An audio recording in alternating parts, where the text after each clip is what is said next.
uinuliwe. Mungu wetu mwenye nguvu ni Baba wa milele yote. Mungu wetu mwenye nguvu, Baba wa milele. Baba wetu mwenye rehema, Yesu ni wewe, ni Baba yetu. Mungu wetu mwenye nguvu, Baba wa milele. Ili zako, rehema zako kila asubuhi ni mpya tena, zanifariji moyo niamkapo Baba. Neema zako, fadhili zako kila asubuhi ni mpya tena, zanifariji moyo niamkapo. Neema zako, fadhili zako kila asubuhi ni mpya tena, zanifariji moyo niamkapo. Neema zako, fadhili zako kila asubuhi ni mpya tena, zanifariji moyo niamkapo. Baba utukuzwe, Baba uabudiwe leo. Baba kila moja kwa mikono juu, Baba uabudiwe. Baba utukuzwe, Baba uabudiwe. Baba utukuzwe, Baba uinuliwe. Yesu wetu utukuzwe, uabudiwe leo. Baba utukuzwe, Baba uinuliwe. Baba wetu utukuzwe, uinuliwe Baba. Baba utukuzwe, Baba uinuliwe. Bwana utukuzwe ndani ya mioyo yetu. Utukuzwe Bwana. Tukuka Bwana ndani yetu. Tukuka ndani ya mioyo yetu. Ukatukuke Mfalme. Utukuzwe Mfalme. Ukatukuke Jehova. Pata sifa ndani ya mioyo yetu. Waleta ibada mbele zako Bwana. Sema wewe ndiwe Mungu unayestahili. Heshima na mamlaka ni zako, uishe milele na milele. Bwana utukuzwe leo, Bwana ukainuliwe. Yesu kapewe sifa, Bwana ukasujudiwe. Jina lako takatifu liabudiwe, jina lako liinuliwe Bwana. Uishe milele Mfalme, ukatukuke ndani yetu, ukatukuke ndani ya mioyo yetu, tukuka ndani ya nafsi zetu, katika jina la Yesu. Ukatukuke Bwana. Nastahili Yesu. Somebody you can appreciate the Lord, for He's a good God, He's a mighty God, He's a wonderful God, He's the I am that I am. The Bible says He never changed. He's the same yesterday, today and forevermore. He's our Alpha and Omega. Tell Him, Lord, you deserve all the glory. You deserve all the glory. You deserve all power. You deserve all wisdom. You deserve all knowledge. Father, we exalt you. Father, we lift your name. We bow in adoration to you. There is no other God besides you. We will lift our hands. We will bow in your presence. We will not go locos. Somebody lift him higher. Lift him up. Lift him up. You can worship. You can worship. Unaweza mwabudu Bwana kwa maneno yako. Mwambie jinsi alivyo mkuu. Mwambie Bwana wewe ni mwaminifu. Mwambie haushindi kamwe. Hakuna wakufananishwa nawe. haufananishwi na chochote, haulinganishwi na yeyote. Wewe ni Mungu peke yako, unastahili, peke yako unastahili. Muinue Bwana, muinue Bwana. Oh, shalabababanda riamanaya shalabagande. In the name of Jesus, you deserve all power, you deserve all the glory. We give you glory, Jehovah. Unastahili Bwana.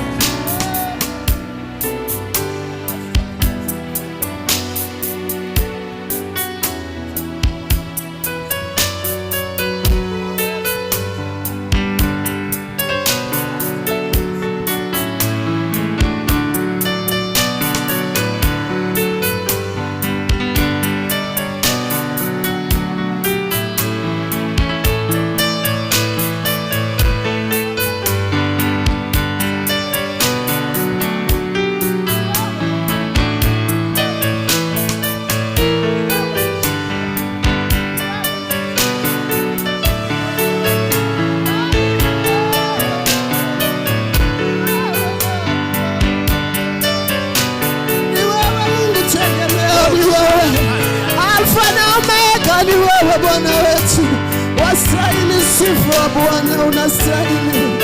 Tunakuinua, wewe ni Alfa, wewe ni Omega, wewe ni muweza yote. Mahali popote ulipofungua tu kinywa chako asubuhi ya leo, umtukuze Bwana, muite majina, maana hakuna mwingine kama yeye. Yeye ni Alfa na Omega, yeye ni mwanzo na tena mwisho. Yeye ni Mungu aliyekuwepo hata kabla hatujakuwa. Yesu abadiliki kamwe. Tukuza tu jina lake asubuhi ya leo, umwambie unaweza, unastahili, umeinuliwa. Hakuna kama wewe, hakuna mwenye uweza, hakuna mwenye mamlaka, hakuna mwenye nguvu kama yako. Alfa na Omega ni wewe, wakuabudiwa ni wewe, wakuinuliwa ni wewe, wakupewa sifa ni wewe, wakuinuliwa asubuhi ya leo. Tunalitukuza jina lako, unaweza Bwana. Reign, Jesus reign. Reign, Jesus reign. King of Zion, Lion of Judah, reign, Jesus reign. Tell him reign, reign, Jesus reign. Tell him reign, reign, Jesus reign. He's the King, King of Zion, Lion of Judah, reign, Jesus reign.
hakuna, hakuna, hakuna kama wewe. Hakuna, hakuna, hakuna kama wewe. Sema hakuna, hakuna, hakuna, hakuna, hakuna, hakuna kama wewe. Hakuna, hakuna, hakuna, hakuna kama wewe. Hakuna mwingine, hakuna, hakuna, hakuna kama wewe. Hakuna, hakuna, hakuna kama wewe. Hakuna, hakuna, hakuna, hakuna kama wewe. Hakuna mwingine, hakuna, hakuna wewe. Hakuna kama wewe. Oh, inuliwe Bwana. Hakuna Mungu kama wewe. Hakuna, hakuna, hakuna kama wewe. Sema hakuna, hakuna, hakuna, hakuna, hakuna kama wewe. Hakuna mwingine, hakuna, hakuna, hakuna, hakuna kama wewe. Sema hakuna, hakuna, hakuna, hakuna kama wewe. Hakuna, hakuna, hakuna, hakuna kama wewe. Hakuna mwingine, hakuna, hakuna, hakuna kama wewe. Hakuna, hakuna, hakuna kama wewe. Oh, nimetafuta kote kote, sikupata kama wewe.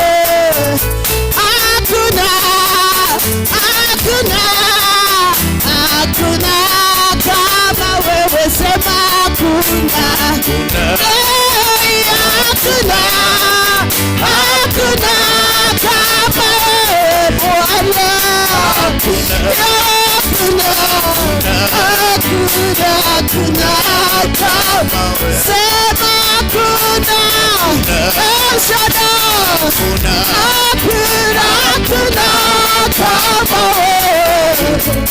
Hakuna, hakuna, hakuna kama wewe. Sema hakuna, El Shaddai. Uwezo hakuna kama wewe. Ulimwenguni hakuna, hakuna kama wewe. Ukitazama falme mingi, hakuna Mungu kama wewe. Hakuna, hakuna, hakuna kama wewe. Sema hakuna, El Shaddai. Hakuna, hakuna, hakuna, hakuna, hakuna kama wewe. Oh, hakuna, hakuna, hakuna, hakuna kama wewe. Sema hakuna, hakuna mwingine, hakuna mwingine tena kama Baba wa mbinguni. Hakuna mwingine tena kama Baba wa mbinguni. Hakuna, hakuna mwingine, hakuna kama Baba wa mbinguni. Hakuna, hakuna mwingine tena. Oh, hakuna kama Baba wa mbinguni. Nasema hakuna mwingine tena. Hakuna kama Baba wa mbinguni. Hakuna mwingine tena kama Bwana wa mbinguni. Hakuna mwingine tena. Hakuna kama Baba wa mbinguni. Hakuna mwingine tena. Hakuna kama Baba wa mbinguni. Nasema hakuna mwingine tena kama Baba wa mbinguni. Hajapatikana, hakuna mwingine tena.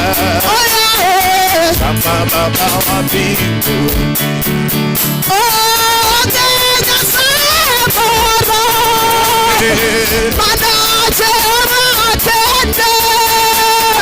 Oh, Kenya Sabora, Manaje Matende.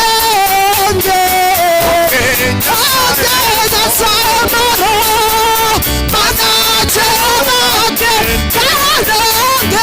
Oh, Kenya Sabora,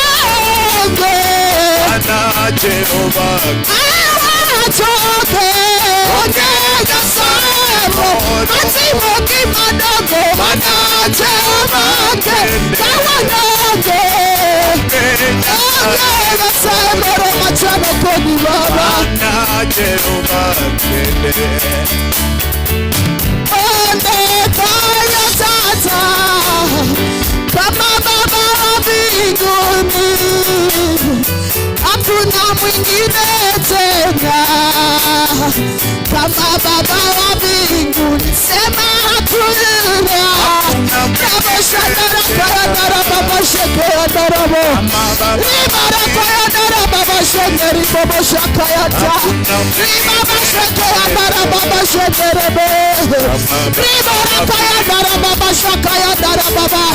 Hakuna mwingine kama yeye. Hakuna mwenye uwezo kama wako. Hakuna mwenye mamlaka kama yako Bwana. Hakuna mwingine tena asubuhi ya leo. Hakuna mwenye nguvu kama zako Shaddai. Hakuna mwenye uwezo kama wako. Hakuna mwenye mamlaka kama yako Baba wa mbinguni. Hakuna anayeweza kama wewe. Hakuna mtetezi mwema kama wewe. Hakuna mwenye mamlaka yanayoweza. Hakuna anayetawala kama wewe. Hakuna anayependa kama wewe. Hakuna anayekomboa kama wewe. Hakuna anayeinua kama wewe. Jehova, wewe ni mtawala mkuu. Nguvu zako ni za ajabu leo Bwana. Hakuna Mungu mwenye nguvu kama zako. Hakuna mwenye mamlaka, mwenye uwezo. Inua jina la Bwana asubuhi ya leo. Hakuna anayeweza kama yeye. Hakuna anayeinua kama yeye. Hakuna anayeponya kama yeye. Hakuna anayetenda makuu. Hakuna anayebomoa laana. Hakuna mwenye anatutoa katika laana ya ukoo ya familia kama yeye. Mungu wa mbinguni, utawala wake ni wa ajabu. Neema zake ni kuu asubuhi ya leo. Anastahili sifa na ibada. Ameinuliwa asubuhi ya leo. Ametukuzwa Mungu wetu. Ametawala, yeye ni mwema. Utawala wake ni wa ajabu. Yeye ni Mungu mwenye nguvu na mamlaka. Anaweza kukua maisha yetu. Ametamalaki asubuhi ya leo. Ribo shaka ya daraba, ribaraka ya daraba, ribo shandaraba, rika ya daraba shandaraba, ribaraka ya daraba shanta, rika ya daraba shandaraba, ribaraka ya daraba. Itamtawala, itakimbilio, itamweza yote. Hakuna kama yeye. Hakuna mwenye nguvu kama zake, mwenye mamlaka kuu kama yake. Bwana, utawala na nguvu ni zako Bwana. Ongemara mokoni kauone. Odefaya una etata. Abiatu Bwana, kuna kama wewe. Oh Bwana, unatawala. Unastahili sifa kwa maisha yetu. Utawala na mamlaka ni zako. Unaweza yote, Mungu kimbilio. unaweza yote, Alfa na Omega.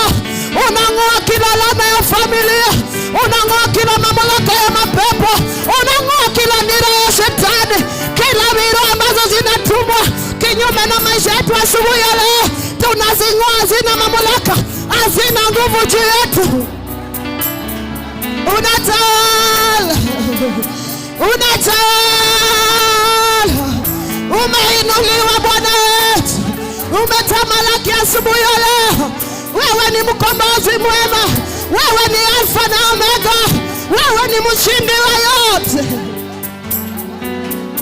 Nitamuita nani kama sio wewe? Nitamwabudu nani asubuhi ya leo?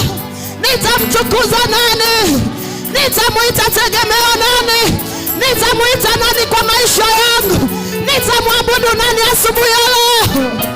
Ni wewe unaweza.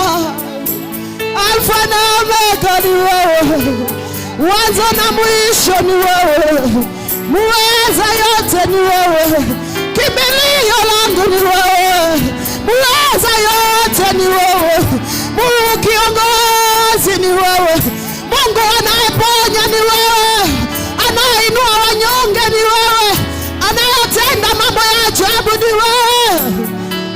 Ninakusujudia maana unaweza.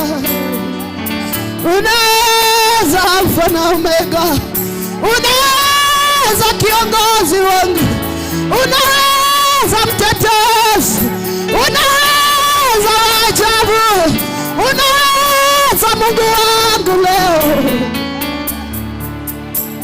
nitakuabudu maana ni wewe, nitakuinua maana ni wewe, nitakutukuza maana ni wewe.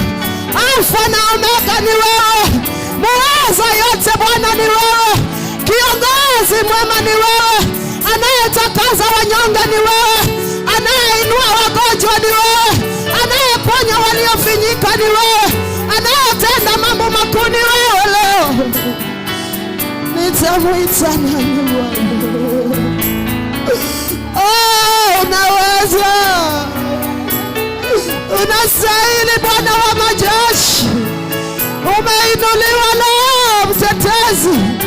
Ninakuita ni wewe Bwana, unaweza yote, unastahili Yawe, unastahili Bwana, unastahili sifa na ibada, unastahili kuinuliwa, unastahili leo Bwana wa majeshi. Alfa na Omega Bwana ni wewe.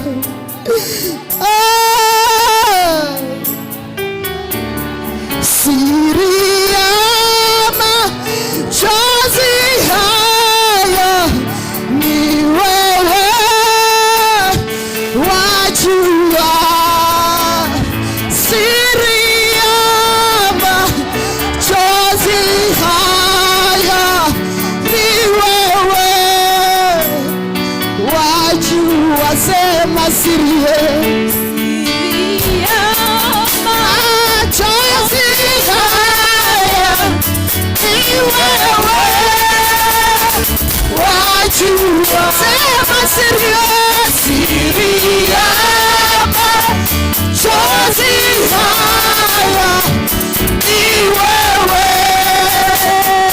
wajua. Siri ya machozi haya ni wewe,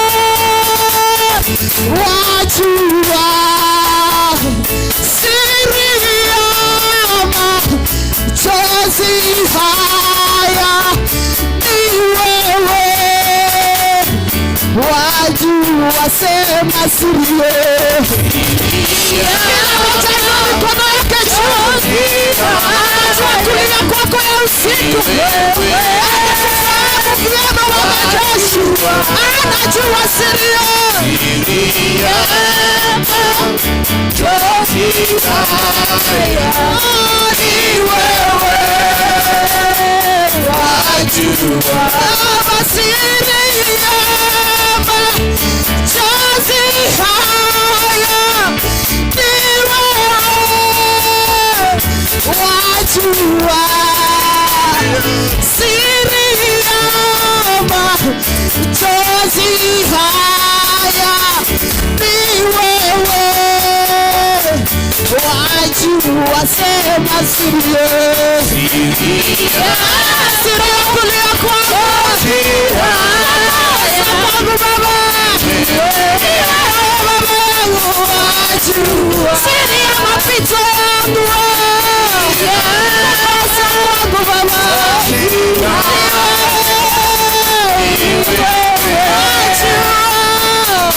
siri ya machozi yangu, siri ya machozi haya ni wewe, wajua siri ya machozi yetu sababu Bwana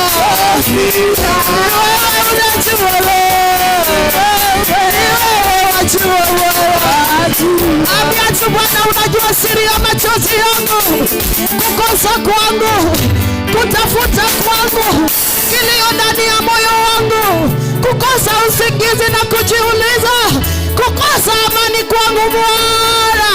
Unajua siri ya kilio yangu, siri ya kilio ya maisha yangu, siri ya kukosa kwangu Bwana, siri ya kujiangaisha, siri ya kilio changu Bwana. Asubuhi ya leo unaondoa, ambia tu Bwana aondoe siri ya kilio yako iliyofichika kwa macho yako.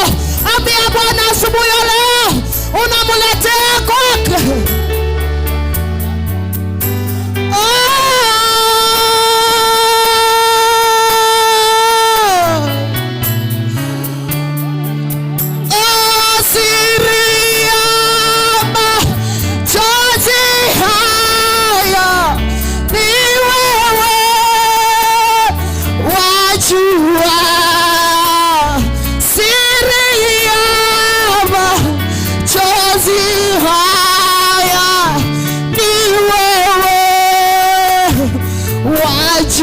Sema siri ya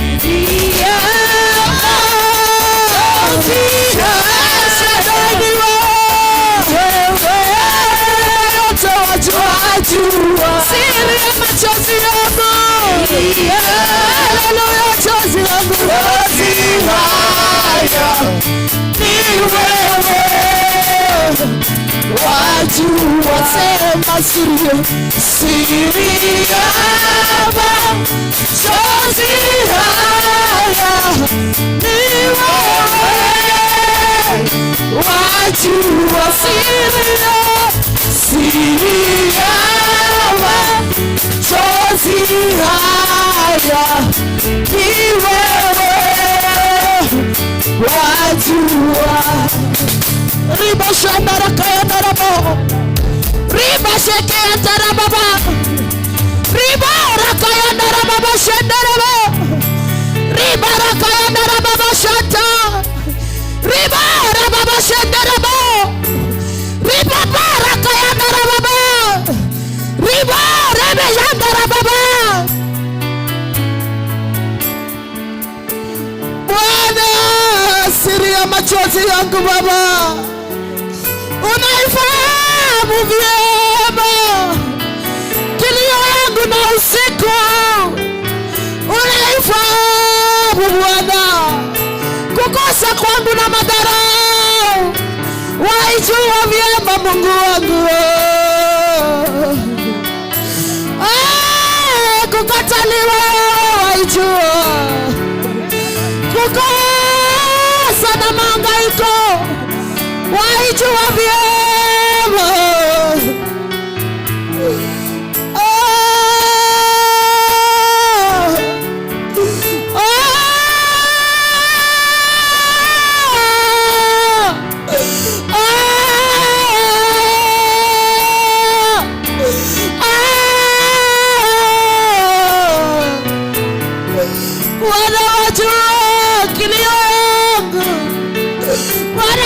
Mahitaji wa moyo, unajua mahitaji yetu Bwana wetu wewe.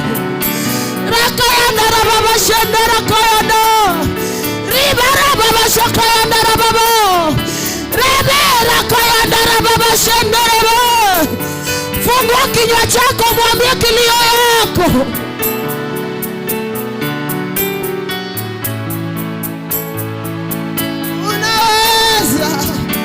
Unaweza Bwana, unaweza.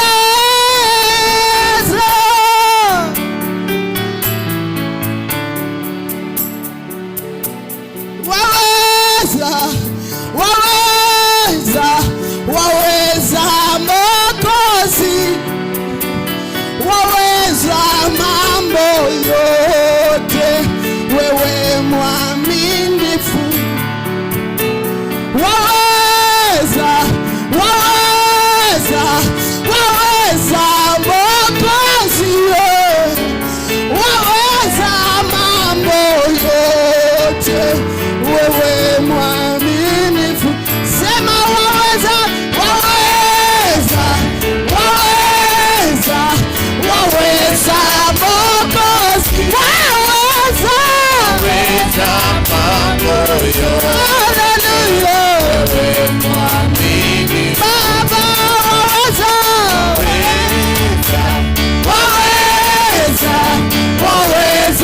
Mwokozi, waweza mambo yote, wewe mwaminifu. Kwa kweli unaweza mambo yote, wewe mwaminifu. Kukomboa unaweza mambo yote, wewe mwaminifu. Amani unaleta, waweza mambo yote, wewe mwaminifu.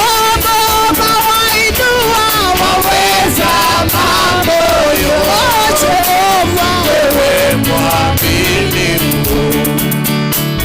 Waweza Mwokozi, waweza mambo yote, wewe mwaminifu. Waweza Mwokozi, waweza mambo yote, wewe mwaminifu. Kwa kweli unaweza,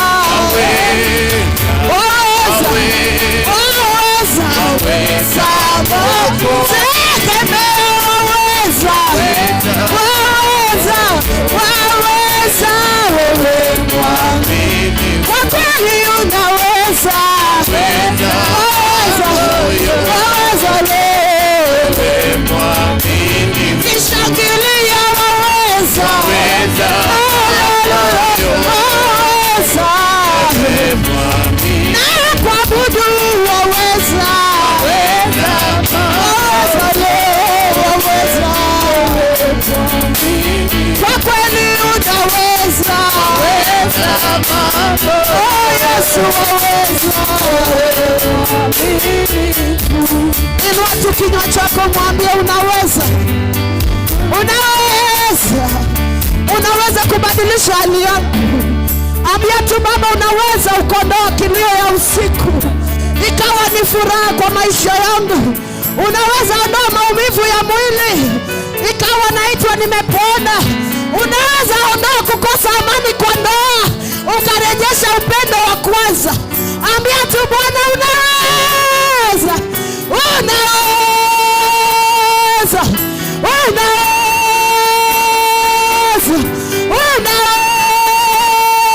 Dadia, unaweza kimbilio, unaweza Alfa na Omega, unaweza leo, unaweza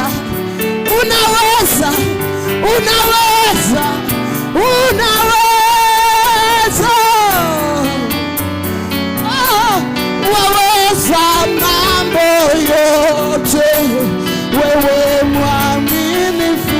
Unaweza mambo yote, haleluya, wewe mwaminifu. Unaweza Baba, wewe mwaminifu.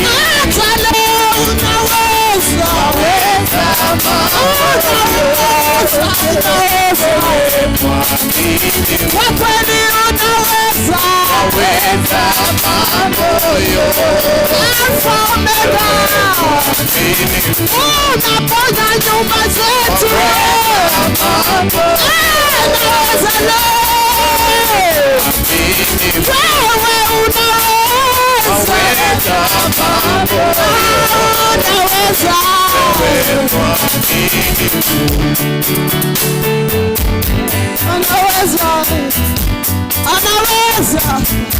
anaweza kuinua hiyo biashara iliyoharibika.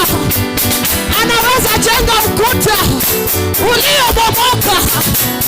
Anaweza kaponya mwili ambayo imepewa masiku. Anaweza kafufua mwili ambayo iko tayari kuwekwa kwa chumba cha walioafa. Huyo Mungu anaweza kaponya kansa iliyofika stage 3. Bwana unaweza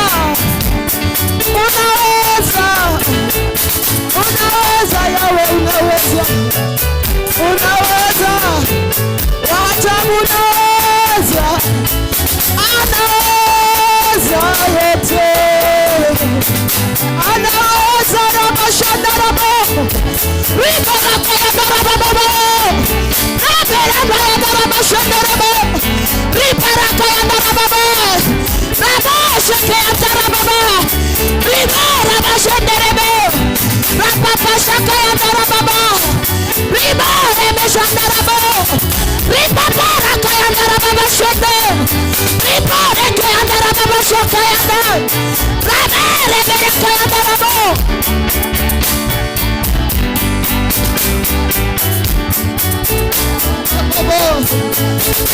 Ribarabashandarabo rikayandarababashandarabo rabarakayandaraboboshakayanda riborababashakayandarabo rebeberababashakayanda ribarakayandarabobo ribarakayanda ribarababa.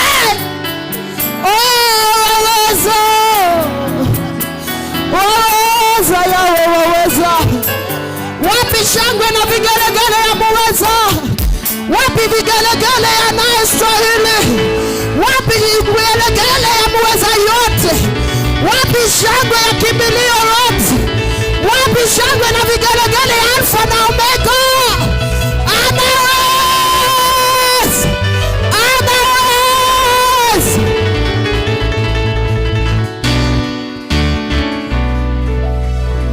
Salamia jirani yako, mwambie anaweza.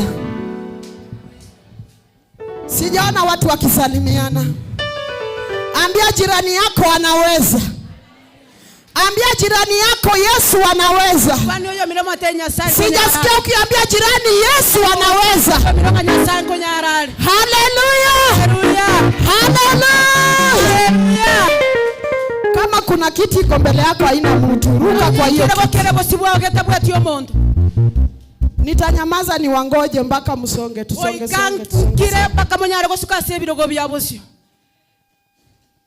Mwachie wenye watachelewa waketi nyuma. Kama kuna mtu ameketi karibu yako, mwambie asimame juu. Ijumaa niliona watu wakiandamana. Na nilishangaa wachoki. Lakini kwa nyumba la Bwana tunataka kusema tumechoka sana. Haleluya. Haleluya. Haleluya. Kama kuna mtu ameketi nyuma na kuna kiti mbele yake, huyu anahitaji maombi. Nimeimba kutoka asubuhi. Kama kuna kiti haina mtu mbele yako, keti kwa hiyo kiti. Tunataka tumsifu Bwana. Wangapi wako tayari kumsifu Bwana? Haleluya. Biblia inasema Mungu wetu keti katika sifa zake. Bwana asifiwe. Haleluya. Haleluya. Amen. Bwana uketi katika katika sifa zake. Wangapi wako tayari kumsifu Bwana asubuhi ya leo? Hata kama uko nyumbani, unaweza toa meza kando, useme nitamsifu Bwana mchana wa leo. Wapi shangwe na vigelegele ya wale wako tayari kumsifu wa majeshi? Kama jirani yako ameketi, mwambie asimame chini. Nataka nione umeanza tu kumchezea Bwana. Cheza, cheza, cheza, cheza.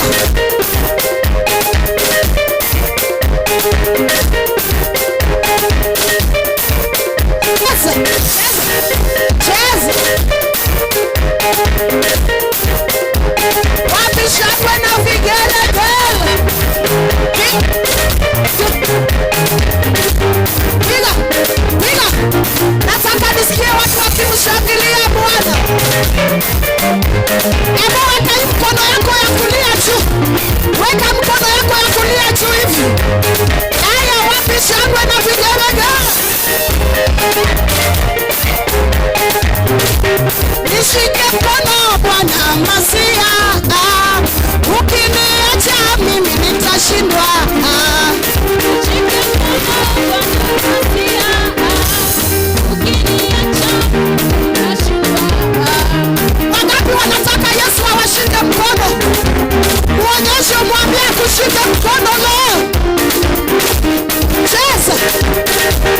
Hata mali yako inaweza kosa kukusaidia, lakini Yesu akikushika mkono,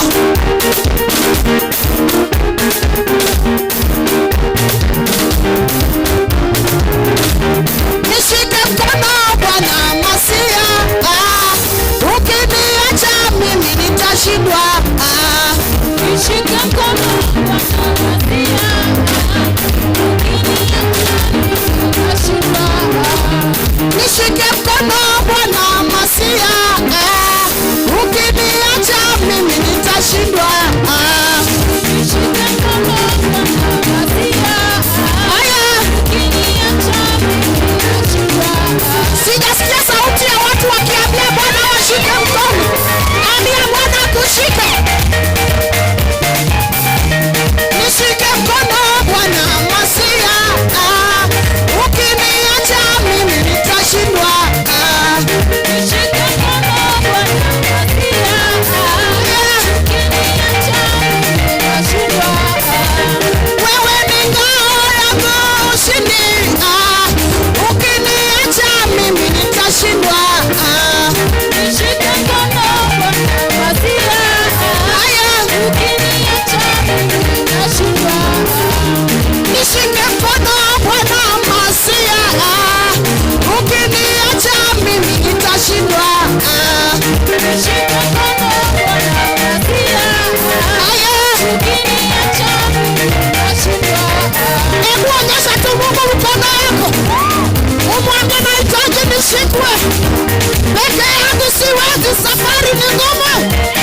Aya, aya, aya. Nishike mkono Bwana Masia, ukiniacha mimi nitashindwa. Nishike mkono Bwana Masia, ukiniacha mimi nitashindwa. Nishike mkono Masia, ukiniacha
Nina sababu maelfu ya kuimba sifa zako. Nina sababu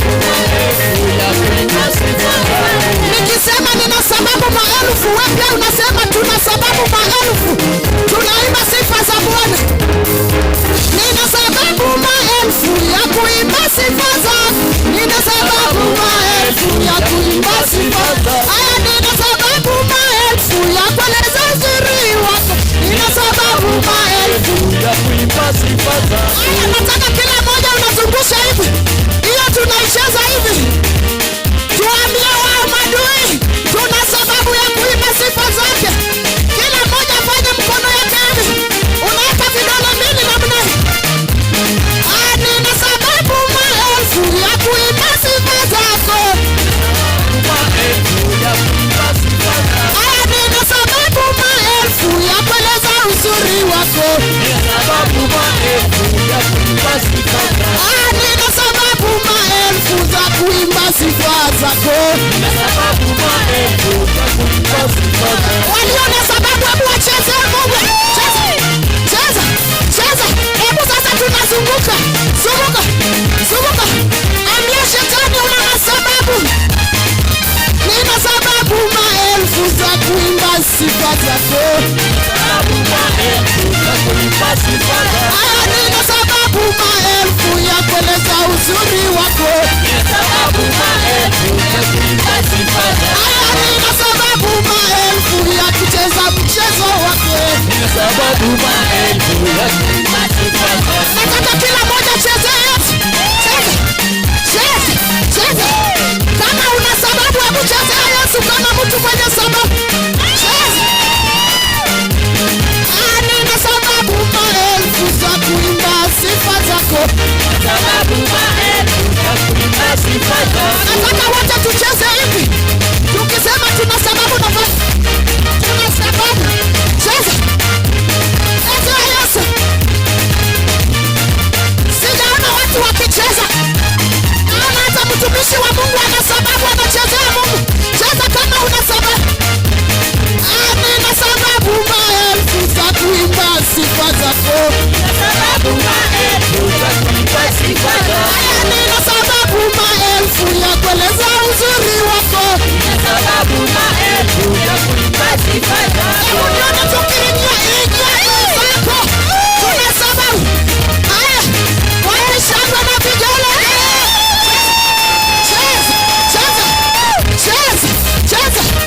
Cheza.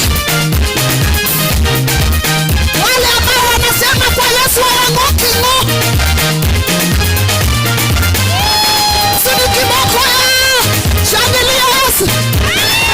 Nina sababu maelfu za kuimba sifa zako. Nina sababu maelfu ya kueleza uzuri wako.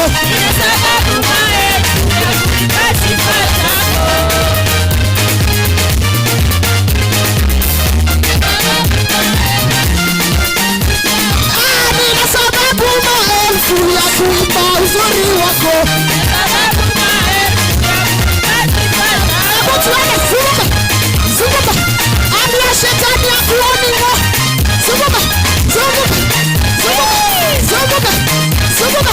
Zunguka. Nataka nione wale ambao wanajua kuingia shetani. Twende.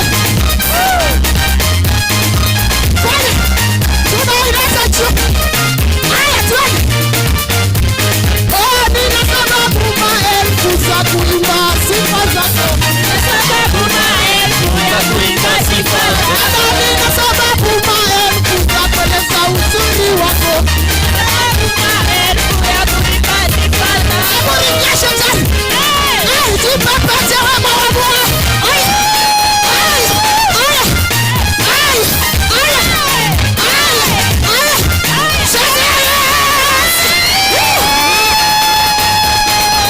Nina sababu maelfu za kuimba sifa zako.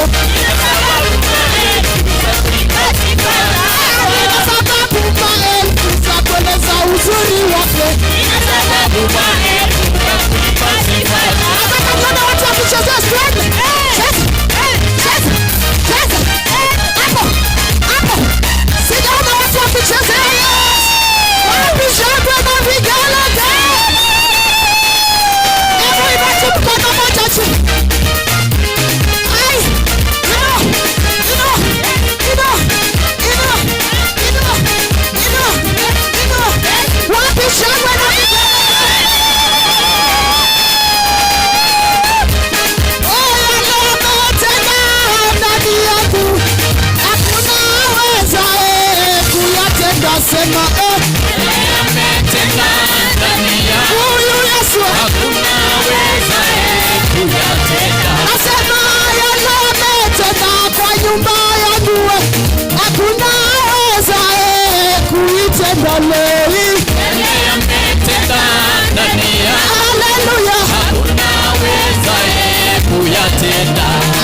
leo hii. Yale umetenda ndani yangu, Haleluya. hakuna awezaye kuyatenda.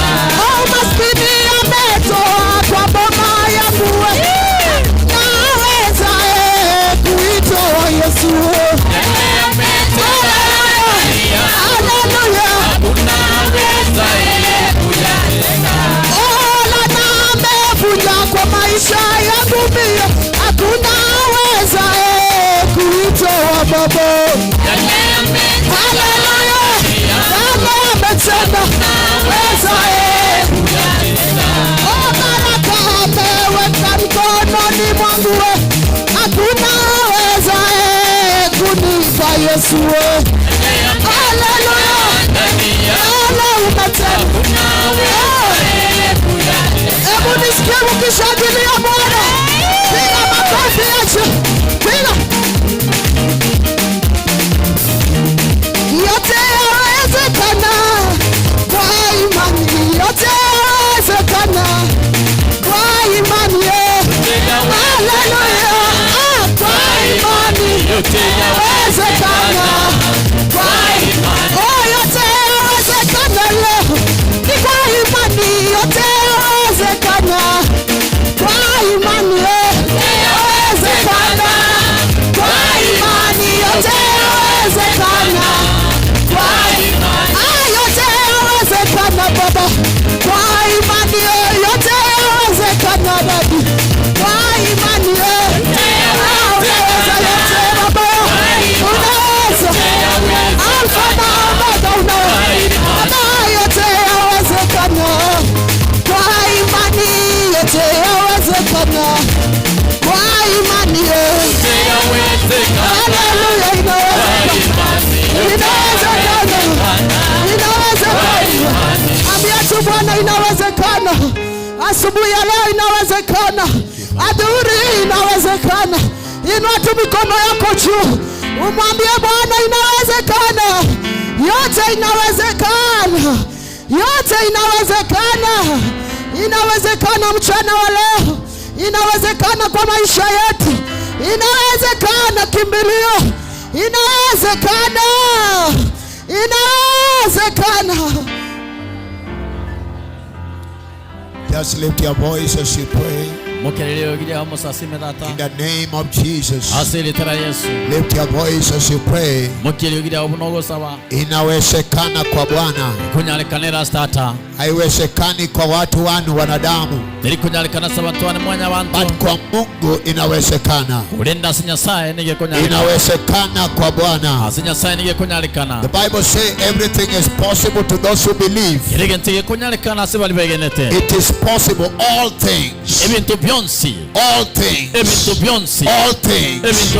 Is there anything too hard for God? Jeremiah asked, is there anything too hard for God?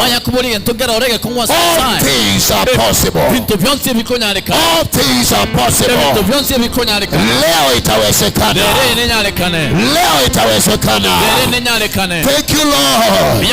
Thank you Jehovah. Thank you El Shaddai. Thank you Redeemer. Thank you Jehovah God. Thank you Jesus. Thank you Holy God. Thank you Jehovah. Thank you Lord. Hakuna aliye kama wewe. Wewe ni Jehovah Jireh. Jehovah Nishi. El Shaddai. Adonai.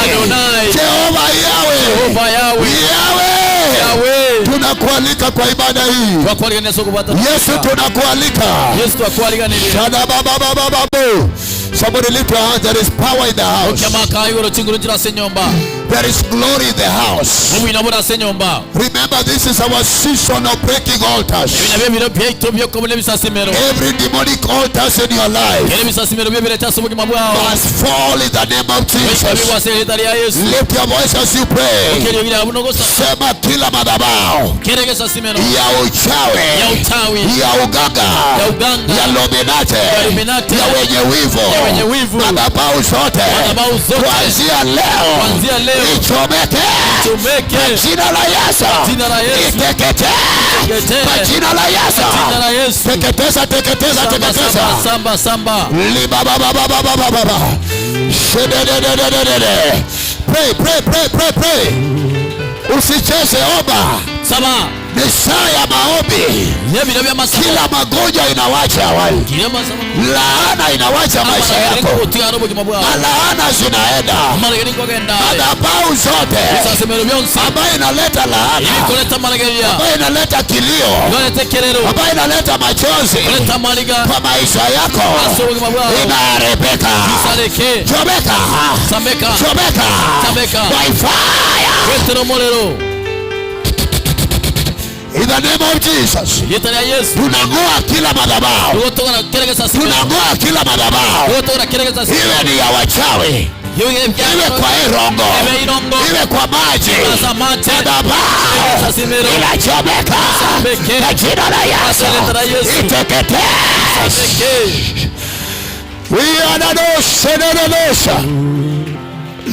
Thank you, Lord. Thank you for your power.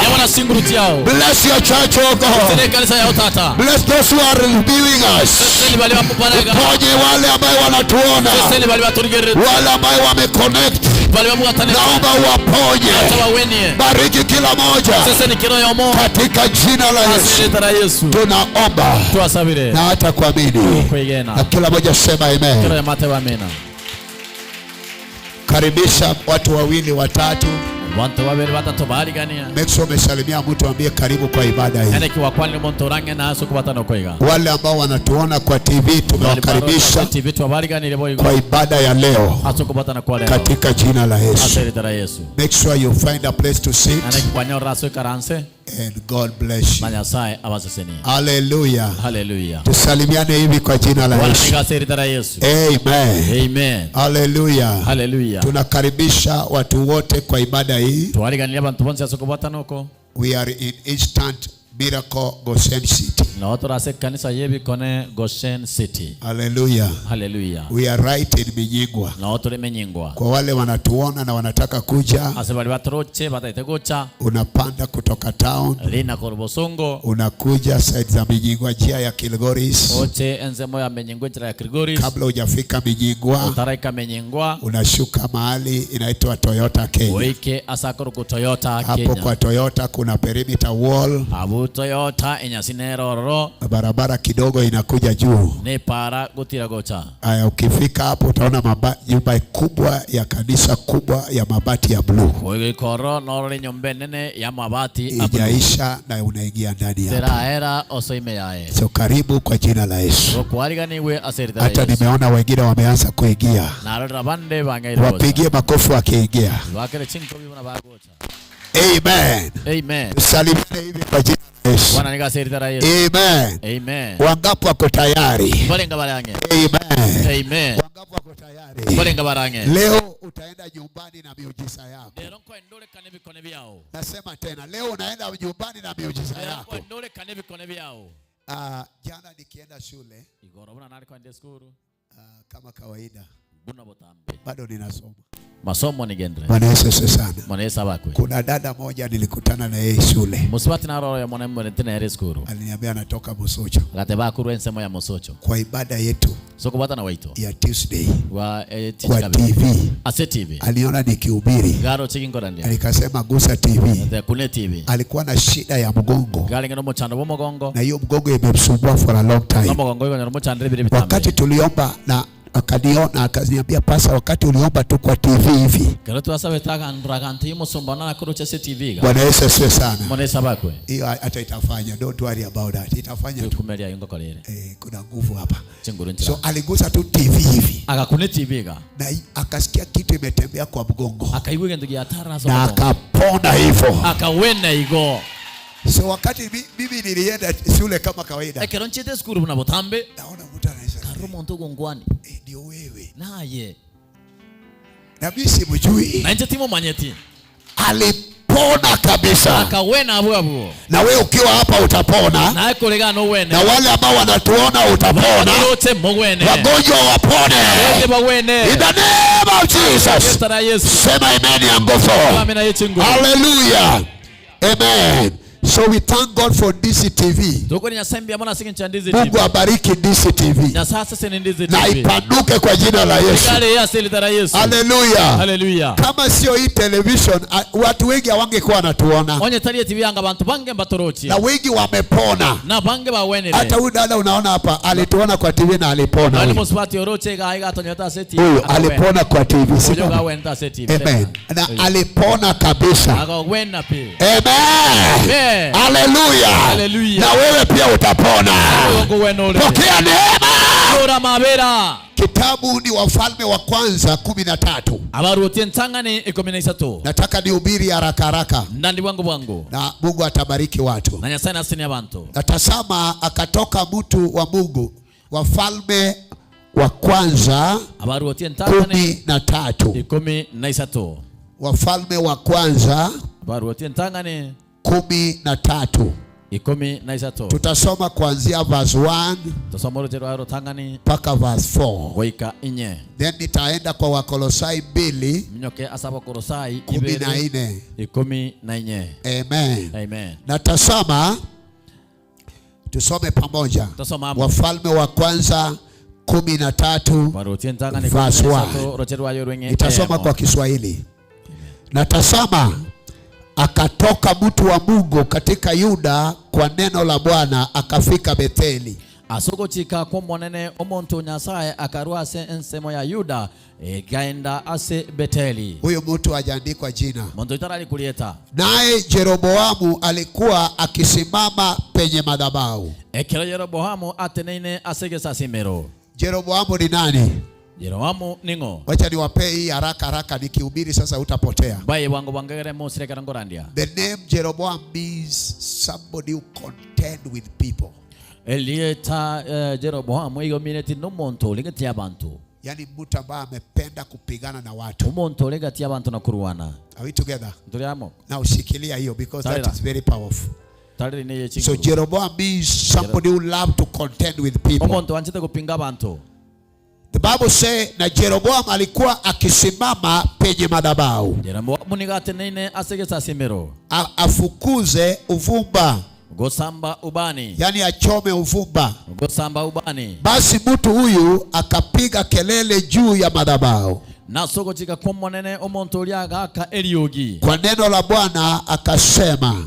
Kiagera nimechana siringana nyasaye agateba. Madhabahu. Obe egesa simero. Madhabahu. Obe egesa simero. Aliimba mara ngapi madhabahu? Akarangeli karenga egesa simero. Mara 2. Mara kabere. Kwa nini madhabahu madhabahu? Obe egesa simero. Obe egesa simero. Asiki. Obe. I love you ya Wakisi. Obe. Masasiro hiyo. Madhabahu afukuze uvumba. Basi akalia madhabahu. Obe egesa simero. Obe egesa simero. Bwana asema hivi. Omoneno tebire iga. Angalia. Dora. Mtoto atazaliwa katika nyumba ya Daudi. Omwana omomurana iberwe ase nyumba ya Daudi. Jina lake Yosia. Elietaliae Yosia. Na juu yako atawachinja wakoani wa mahali pa juu. Igoro yae nangwansere igoro yao na egesa simero. Abakoani banse. Wanaofukuzwa. Valiba nyare bako serigwa. Wanaofukuza uvumba juu yako na mifupa ya watu itateketezwa juu yako. Valibago samba ubani igoro yao na omwaga abantu vogo samba igoro yao. Akatoa ishara siku ile. Akaruke manyererio litukolilialilia. Akasema. Agateba. Hii ndio ishara aliyonena Bwana. Ekina kike manyererio mwanena kwanete. Tasama. Rora. Madhabahu hii itapasuka. Ege sasemereke gange tandoke. Leo. Madhabahu ipasuke. Ege sasemereke tandoke. Glory to God. Tasama madhabahu itapasuka. Rora ege sasemereke ngetandoke. Na majivu yaliyo juu yake itamwagika. Neli ibulireligo igoro yae nditeke. Ikawa mfalme Jeroboamu aliposikia maneno ya yule mtu wa Mungu, alipopiga kelele juu ya madhabahu huko Betheli, alininyosha mikono wake pale madhabahuni,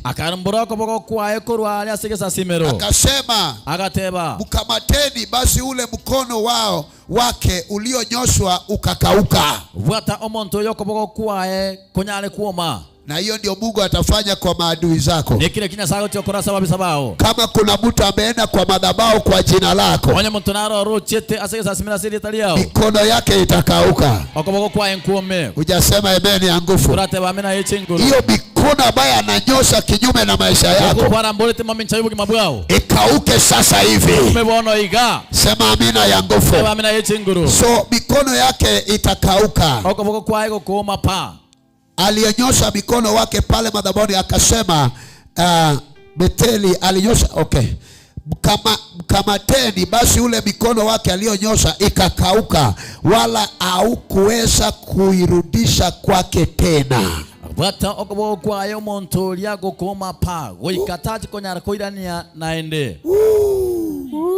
Madhabahu ikapasuka, majivu ya madhabahuni ikamwagika, sawa sawa na ishara iliyotiwa mtu wa Mungu kwa neno la Bwana. Na mtu aseme amina. Glory to God. Wakolosai 2:14. I've been teaching from first service, but now I want just to preach shortly. In this service is a miracle service. Miujiza yako iko karibu. Wow. Miujiza yako iko karibu. Glory. I say miujiza yako iko karibu. Akiisha kuivuta ile hati iliyoandikwa kwa kutustaki kwa hukumu zake.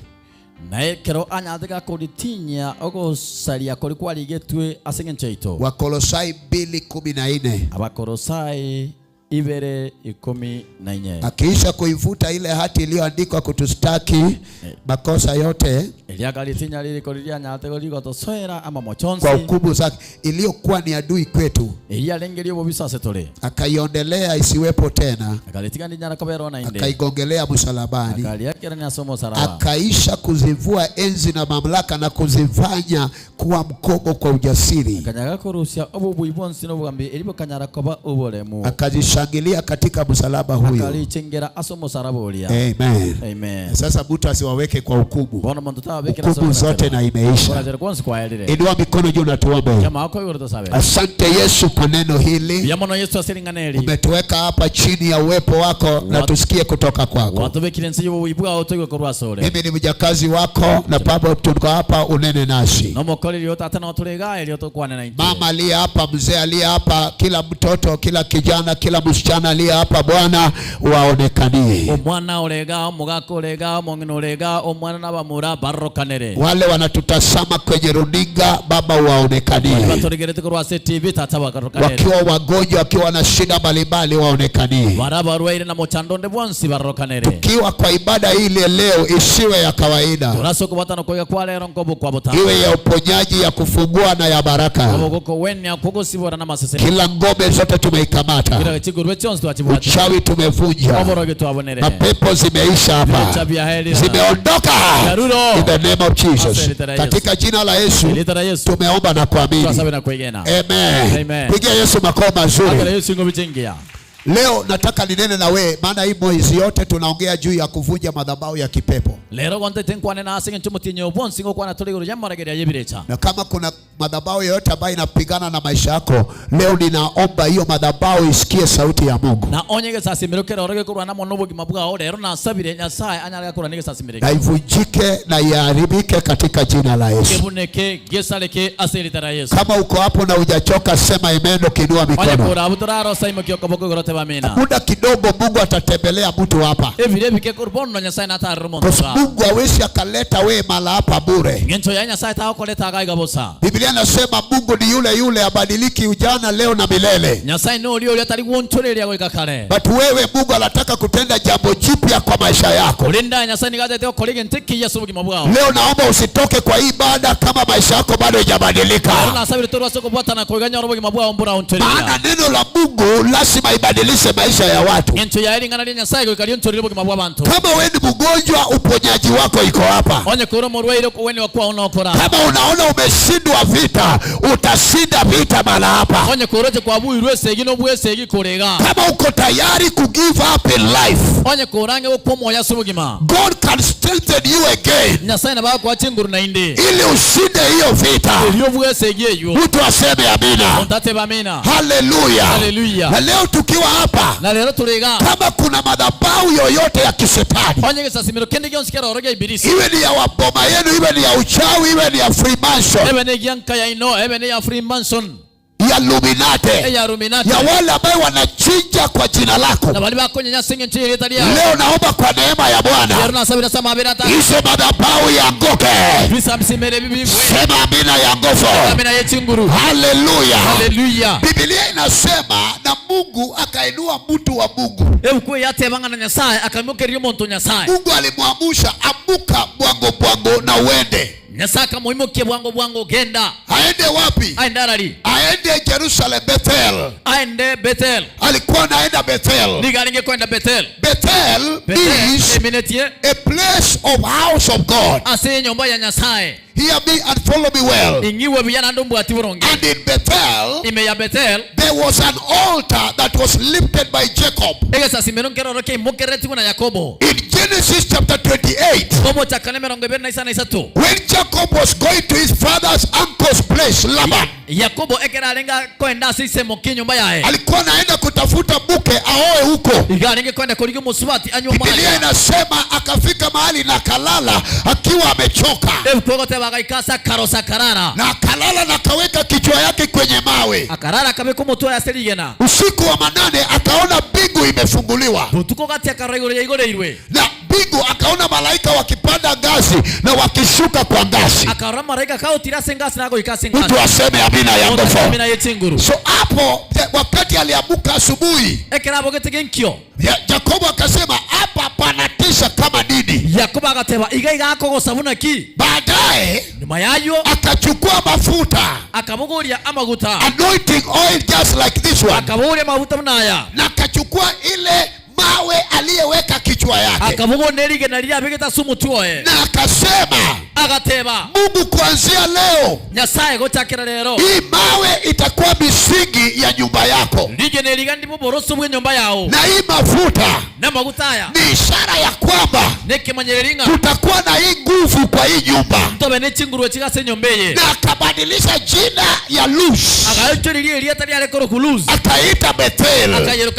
Bethel means the house of God. Am I talking to somebody? Then God in the book of 1 Kings chapter 13, Mungu anainua mtumishi wa Mungu ambaye hata jina lake haijasemwa. Tutahubiri injili. Oh my God, tutahubiri injili. Nasema tutahubiri. Sema amina ya nguvu. Now, wakati ameamshwa na roho, roho inamwambia amuka uende. Mtu wa Mungu enda wapi? Enda Bethel. The house of God. Pale kwenye madhabahu kuna mtu ambaye hafai kusimama kwenye madhabahu. Anafaa yeye anasikia sauti kutoka kwa madhabahu. Anaitwa nani? Jeroboam. Hallelujah. Mtu aseme Jeroboam. Sema Jeroboam. Sema na nguvu Jeroboam. Mtu hajasema, sema Jeroboam. So Jeroboam alipanda madhabahu. Bila alipanda kwenye madhabahu, alienda kuchoma uvumba. Uvumba ni kazi ya wakohani. Ilikuwa wadumishi wa Mungu ndio wanachoma uvumba, sio wafalme. But Jeroboam ni mfalme, akapanda kwenye madhabahu ili achome uvumba. Kwa sababu gani? Nia yake ilikuwa apige vita na Waisraeli. Maana jina lake, jina ya Yeroboam, maana yake ni mtu ambaye amependa vita, amependa kupigana na watu, amependa kupigana na boma za watu, amependa kupigana na watoto wa watu. Mtu ananipata kweli? Na Mungu akainua mtumishi wake ambaye hajaandikiwa jina. Mungu akamuinua. Leo ninatangaza hivi, hata kama hujajulikana utajulikana. Huyu mtumishi wa Mungu hakuwa na jina. Hata Biblia haijasema jina lake. But alikuwa na anointing. Am I talking? Hata kama hawajajua wewe ni mtumishi wa Mungu, but kwa hiyo boma watajua kuna mafuta juu ya maisha yako. Mtu aseme amina ya nguvu. Mtu wa Mungu akaenda akapata Jeroboam kwenye altar kabla hajatoka kwa madhabahu. Haleluya. Lazima tutawakamata hata wakiwa kwa madhabahu, tutawakamata kabla hawajashuka kwa madhabahu hizo, tutawakamata. Jehova atawashika. Mtu wa Mungu akasimama akasema, wewe unapanga mabaya kwa watu wa Mungu kwenye madhabahu. Kumbe mabaya inapangwa kwenye madhabahu na mazuri inapangwa kwenye madhabahu. Kumbe laana iko kwa madhabahu na baraka pia inapangwa kwenye madhabahu. Jeroboam, mtu ambaye amependa vita, amependa fitina, amependa visirani, ameenda kwenye madhabahu ili apigane na Waisraeli. Unanipata? Haleluya. Hata ukiwa hapa kuna mtu ambaye anatembelea madhabahu ili akuangamishe.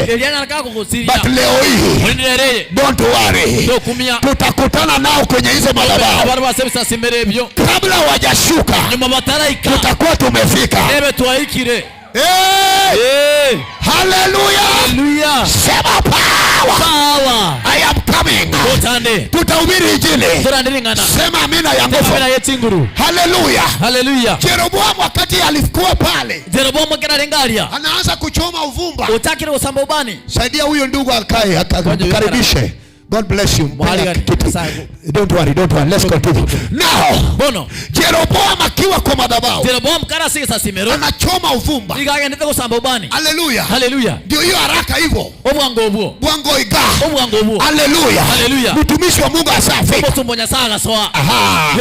Nasema hivi, anointing ya speed itashuka juu yako. Wanapanga unapangua, wanaweka unang'oa, wanapanda unang'oa, wanajenga unaharibu.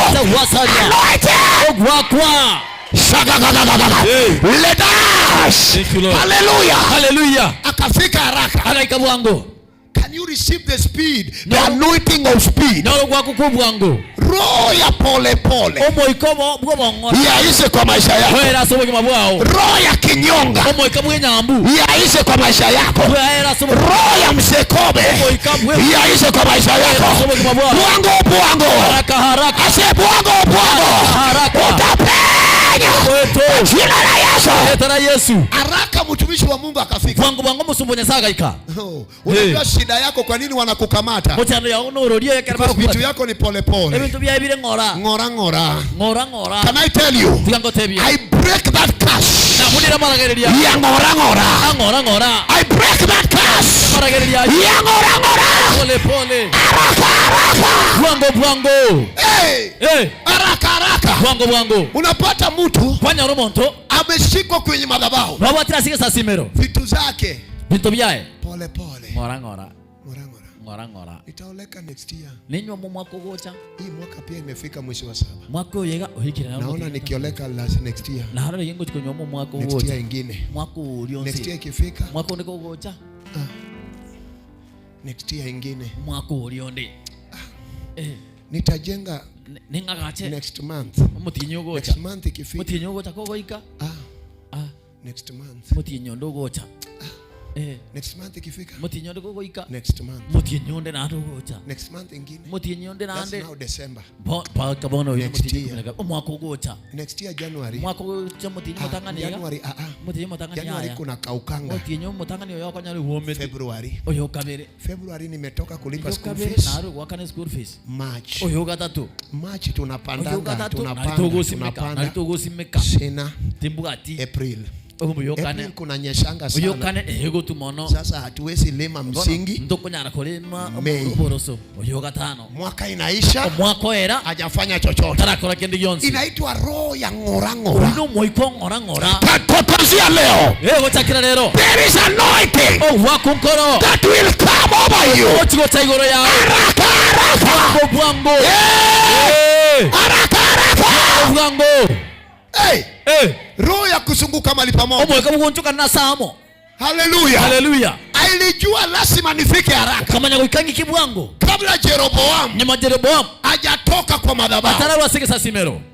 Na akafika haraka. Agaiko bwango. Right on time. Ebiro igoro.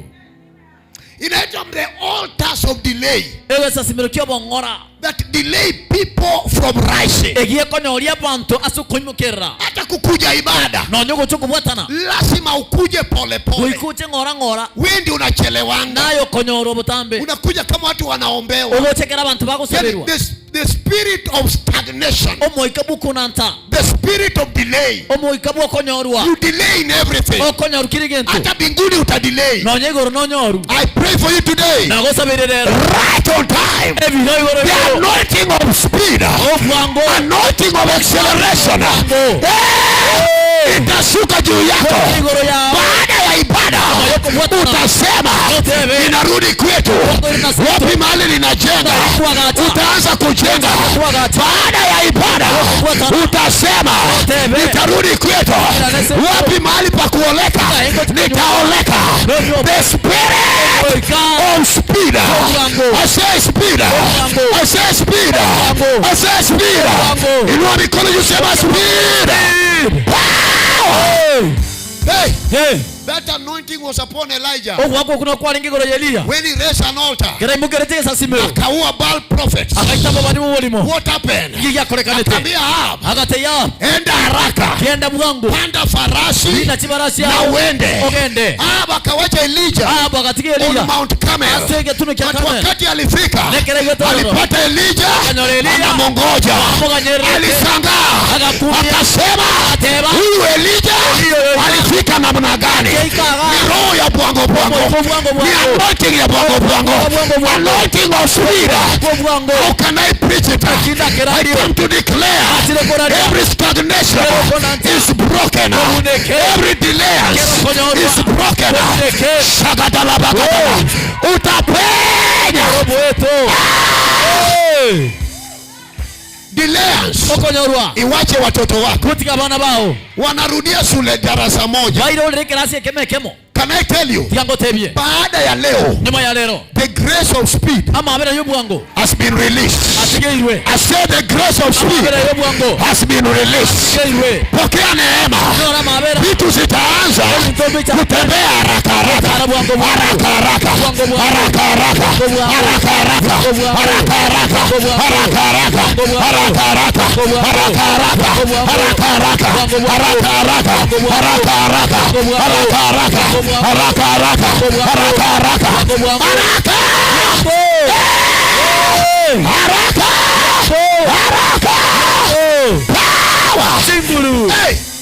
Glory to God. I say haraka. Roho ya kuchelewa ikamatwe leo. Yani wewe ulipewa kazi. Ukaambiwa kuja right saa 2. Then ukakuja saa 2 na dakika 10. Then ukaambiwa kazi imeisha. Nini ilikudelay? Ni madhabahu ya kwenu ambayo imekataa usiende haraka. I prophesy as a prophet of God, kuanzia leo enda haraka kwa jina la Yesu.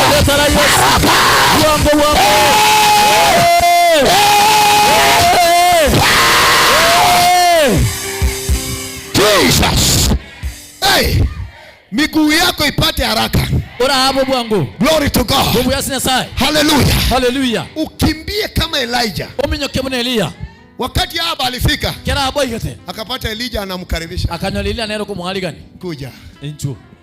Akasema, Elijah ulifika aje hapa? Alishangaa. Inaitwa the speed of the anointing. Wangapi wanataka hii anointing? Ambaye hata in your career or profession unaruka haraka haraka. Hata hawa watu wa media unaruka haraka haraka. Uko kwa international station CNN. Buango. Shakatalaba. Buango. I don't know who I'm preaching to, but I come to say there is speed. Speed. Somebody shout speed. Sema na nguvu speed. Simama kidogo speed. Hallelujah. Glory. Speed. Hey. Usike mimba uzae haraka. Hey. Usike mimba uzae haraka. Uoleke haraka. Umalize kuzaa haraka. Uzae wajukuu haraka. Utenge nyumba haraka. Na uishi sana.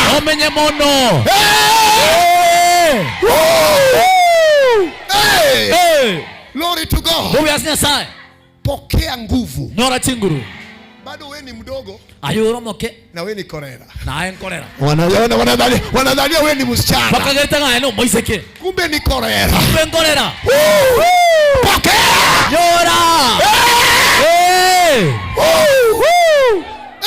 Hey. Buango. Haraka. Roho ya kuchelewa. Tumemaliza leo. Enda uanze.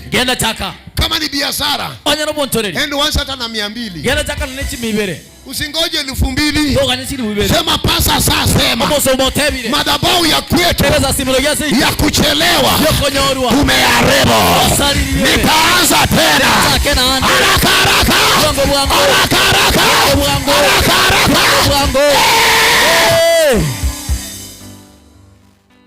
Postpone. Is that is the spirit of altars. Nitafanya kesho. Kesho kutwa. Mwaka ujao. 10 years. 20 years. 30 years. Mtu anakuja nyumbani. Ana hata nyumba. Na ameokoka. Na unanena lugha hapa. Nena lugha na tunaona nyumba.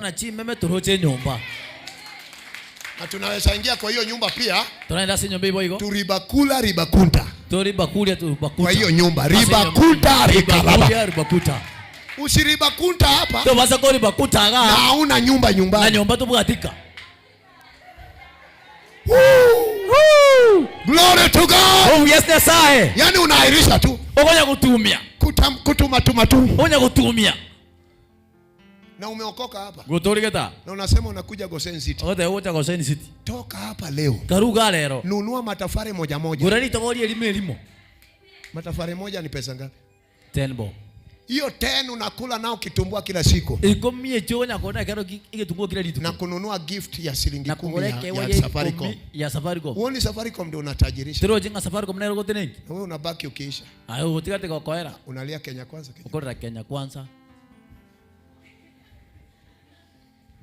roho ya postponement. Omweka bugotumia. Mtu wa Mungu alifika haraka. Omuntu nyasaga ikabwangu. Akapata Jeroboam. Akanyora Jeroboam kwenye madhabahu. No arasigisa simero. Just imagine. Lingoria. Kama angempata ashashuka. Aliko monyora konyora urura sigisa simero. What would have happened? Ngikialo cha kukolekana. Fukuza tuululu iende mbali. So Yesu ruwe yu ndani. Mtu aseme amena ya nguvu. Mtu aseme amena yechinguru. Kama angepatikana ningekucha kutoka ameshashuka kwa madhabahu. Rura asige saa simero. Just think of what would have happened. Linguri ningikialo cha kukolekana. Pengine hiyo laana amira mamaragereria ali ingekuwa seal. Na bale koba awaki akiko muhuri. Breaking curse that has been sealed. Kovuna amaragereria ali bekiru muhuri. It's not easy. Tali yako sori. And remember, inyora and curse the children of Israel. Nigakolegeria bana baba Israeli. Right at the altar of Bethel. Asige saa simero ya Bethel. Altar yenu. Ige saa simero keino. Anakuja anakulaani. Na kiango cha ukuragereria. Kwenye altar yenu. Asige saa simero keino. Kama kuna spirit. Onyo mwikano. Kwenye hii madhabahu. Asige saa simero. Ianze kuondoka. Utake koruoro. Ianze kuhama. Utake kong'anya. Katika jina la Yesu. Aseleta Yesu. Hapa fire. Igamolero. Fire itatembea. Omorotare. Bethel. Ndio Jeroboam amepanda. No Jeroboam alinire. Anapigana na Waisraeli. Akurwa na Waisraeli. Kwenye madhabahu. Asige saa simero. You know wakishindwa kukupiga live. Mweta ba usimbo wake maiso marore. Physical. Maiso marore. Watatafuta altar. Niko bakoli saa simero. Wamekuja wanakuambia live. Wagote yaje. Wewe. Aye. Wewe. Aye. Wanakuambia mara 2 mara 3. Pako tekabire gatatu. Wewe. Aye. Unadhania wewe ndio utaturingia hapa. Kwa tena utatuera. Acha tuone. Piga torore. Wewe. Wewe. Na unaona ni kawaida. Kwa rangambo tambe. Wamepanga kuenda kwa madhabahu. Barubi kwenda sige saa simero. Because vita hiyo. Asinge ntese giye. Wakishindwa physical. Bakubuma iso marore. Kukutukana. Gukorama. Kusengenya. Gukugamba. Kufanyia mabaya. Bado unaendelea. Kogendrete. Watasema tutakutafuta. Niko bagote anto kurigibono. In the spirit. Meyake moika. Then wanaenda kwa madhabahu hizo. Banda sige saa simero. Za kiuchawi. Joborogi. Help that lady has been kind. The power is upon her. Just take care of her. Amen. Let's continue. Now. Wanakutafuta kwenye madhabahu. Sige saa simero. Ndio Jeroboam alisema. Jeroboam akateba. Tumemtafuta sana Waisraeli. Tuamurigiri mona ba Israeli hapo. Tumeshindwa. Tuwasinyirwa. Wacha tuende kwenye madhabahu. Tukaenda sige saa simero. Na akaenda pale. Akagendororo. Akiwa na sacrifice. Kale niki ngwanso. Amebeba. Abugoletie. Uvumba. Ubani. Amebeba. Abugoleti. Mifupa. Amauga. Amebeba. Abugoleti. Na kiberiti. Nekebiriti. Amebeba. Abugoleti. Na maneno ya laana. Na mangana marageria. Iko kwa roho yake. No ara somo yo Na Mungu akasema na nyasaka teba covenants ku reverse ni ngumu. Uko bata na kuirani nako ngumu. Kuvunja madhabahu ni ngumu. Kubunike saa simero nako ngumu. Kimbia haraka. Minyoka bwangu. Kabla hajatoka kwenye madhabahu. Ni matara ruwa sige saa simero. The spirit of spirit. Omo ikabu bwangu. The spirit of spirit. Omo ikabu bwangu. The spirit of spirit. Omo ikabu bwangu. I said the spirit of spirit. Omo ikabu bwangu. Na akainuliwa haraka na akafika. Akaimukirigi bwanga akaika. Then Mungu akamwambia, nyasaka motebia. Usiende kama statue. Togenda muna statue. Unajua wengine wako kanisani na hawajielewi. Abanda bale kanisa bati manyeti. Ajui hata pepo ya kwao inakujanga namna gani. Kama itino nekiri chagia somo na kikigota. Ajui hata haya magonjwa inakuja kutoka wapi. Kama itino hali maroida yago changa yago chakurua. Ako kanisa na amekamatwa kwenye akili. No hali kanisa kuli ndi bilengana libia yago. Hawezi ataelewa vile vita zake zinaanza. Takonya rakomanya bune segi ya yago changa. Na vile anakamatwa na vile anaangushwa. Na kuvuga tunakoyeliwa. I pray for you today. Na kusabiri leo. Mungu afungue macho yako. Ujue vita inaanza aje. Na ni nani analeta vita. Na ni madhabahu gani. Sasa simeroki.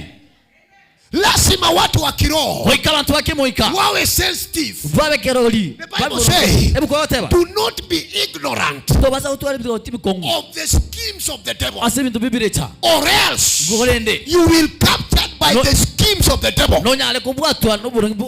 I say again, usiwe mjinga kwa mipangilio ya shetani na programu zake. Ukiwa mjinga utakamatwa. Am I communicating at all? Do not be ignorant on the schemes of the devil, lest you fall in his strategies. Inamaanisha the devil has got strategies. But today, by the power power and the anointing of prophetic and apostolic that is upon me.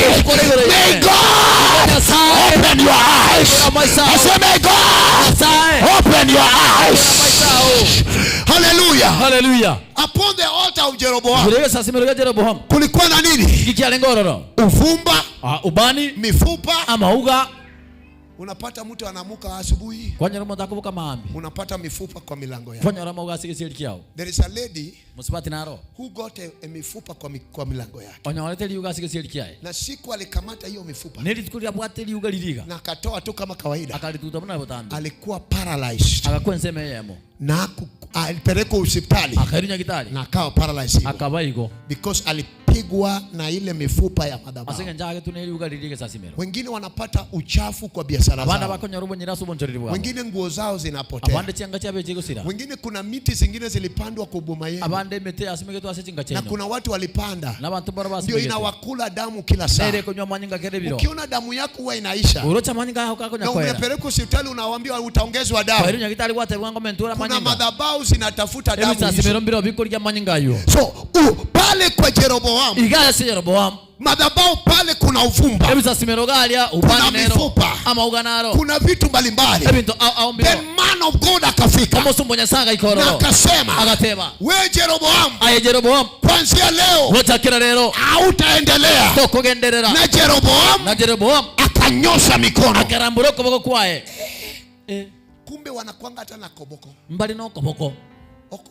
Okoboko. Yani okoboko ya waliokufa. Okoboko kwa bantu bali bakwete. Ndio unagwarwa nao usiku. Na rokonya kwaru na. Wanakausha, wanaweka mahali. Bakuomi babekase. Erongo. Kwa pale inaitwaje? Ligachi. Yani wanakuja usiku. Bacha butuko na hiyo mikono. Na okoboko huko. Kutoka kwa hizo madhabahu. Kurasi bisasi merevyo. Bara hiyo raba. Kwa ligachi. Paka saa zingine wanaleta inakuja paka kwa neti yako. Ebirabinde bala ko leto ko bakase neti yao. Kwa. Wanamwaga paka maji. Kwa. Baumora paka mache. Wewe unaona ni kawaida. Ayoro jengambo tambi. Mtu anaoka nyuma ya nyumba yako. Omonda gwe simaga yeye nyumba yao. Unasikia anagwara roof. Akwa ile bati. Anagwara na nini? Akwa naki? Koboko. Okoboko.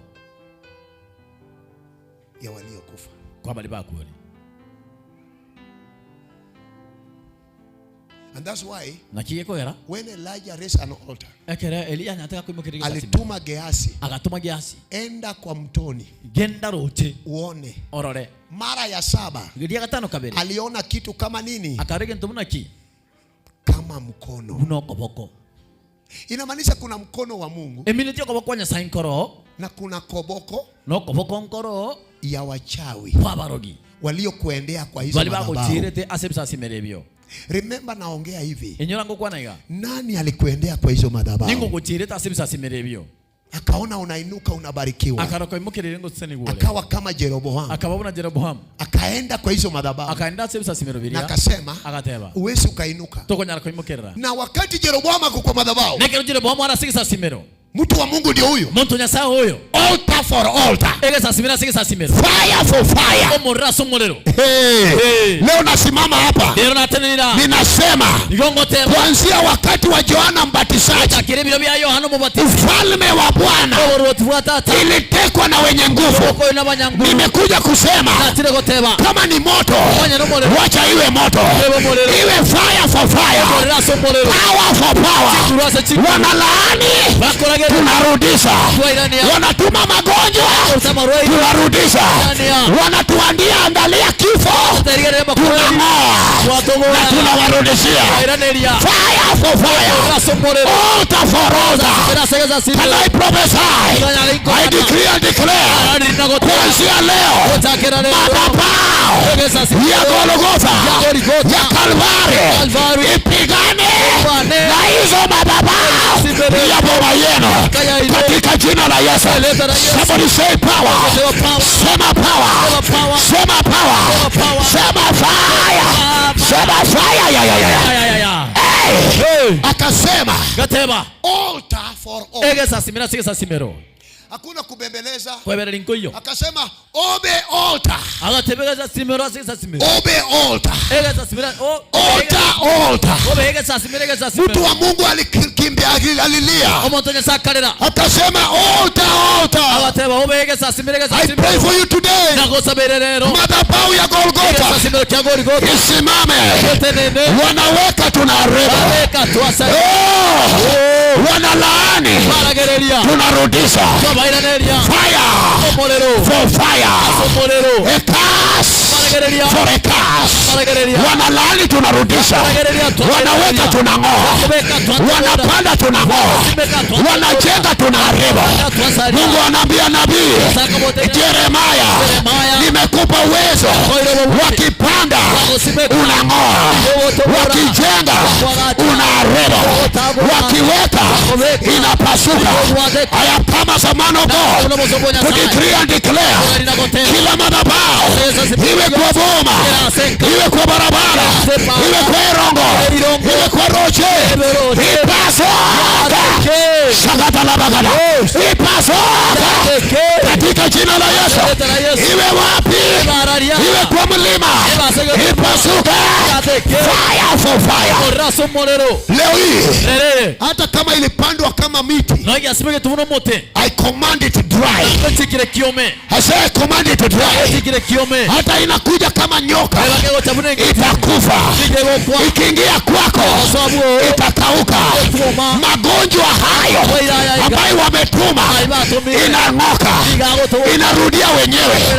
I pray, let it go back to the sender, to the sender, to the sender. Diabetes, go back to the sender. Kuishi wanadamu, go back to the sender. Madhabahu zote isambaratike, isambaratike, isambaratike, isambaratike, isambaratike, isambaratike, isambaratike, ipasuke, ipasuke, ipasuke. Iwe ni omosira, ipasuke. Iwe ni madamu, iishe. Madhabahu yaishe kwa jina la Yesu. Watoto wako wapenye kwa jina la Yesu. Wapenye kibiashara.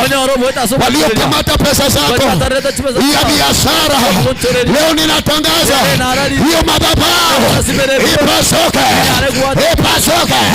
Hiyo madhabahu isambaratike, na hayo majivu imwagike, imwagike. Na kinyosha mikono, yeye ndio mikono yake ikauke. Mtu wa Mungu akamwambia, huwezi nijaribu, maana nimekuja hapa. God has sent me. Wewe Jeroboam, huwezi pigana na watu wa Mungu. Leo ninasimama hapa, natangaza hivi, kama kuna mtu ambaye anapigana na wewe kwenye kazi, Mungu asimame. Kama kuna mtu anapigana na wewe kwenye biashara, Mungu asimame. Kama kuna mtu anapigana na wewe kwenye biashara, kwenye huduma, kwa madhabahu, Mungu asimame. Mungu asimame kwa jina la Yesu. Jehova asimame. I decree and declare, kwa wale wako kwa TV, kama kuna mtu anapigana na wewe, naomba hiyo madhabahu isambaratike. Hiyo madhabahu zao isambaratike. Walioenda kwa waganga, maana waliona unainuka kwa cheo, wakasema watakushusha. Baada ya ibada hii, ninatangaza kwa television, hawa watu washindwe kwa jina la Yesu. Yesu atawale, Yesu atembee, vitu zao ziharibike, laana zao ziharibike, uchawi yao ziharibike, ziharibike. By power of God, by power of God, by power of God, by power of God, by power of God, by power of God, by power of God. by power of God. Mungu atembee, Mungu atembee.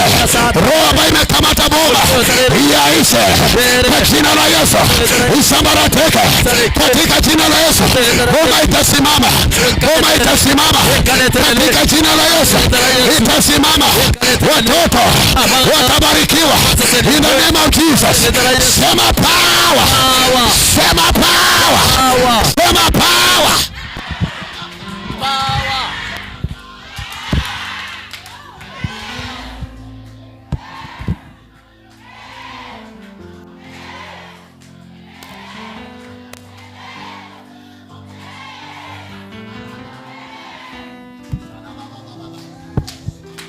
Tena samagurao nalali nagoteba. Mungu asimame. Nyasate nene. Wakati alijaribu kunyosha mikono. Wewe temile kora mboroko boko. Haleluya. Haleluya. Wakati alijaribu kunyosha mikono. Wewe temile kora mboroko mikono yake. Boko kwae.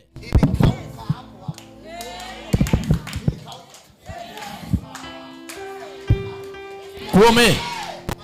Nyasaone. Mungu akiwa upande wetu, nani atakuwa kinyume yako? Upande wako. Mungu akiwa upande wako, nani atakuwa juu yako? Hakuna. Wenye madhabahu hiyo ipigwe na ishe. Sema imani ya nguvu. Mwenye hiyo madhabahu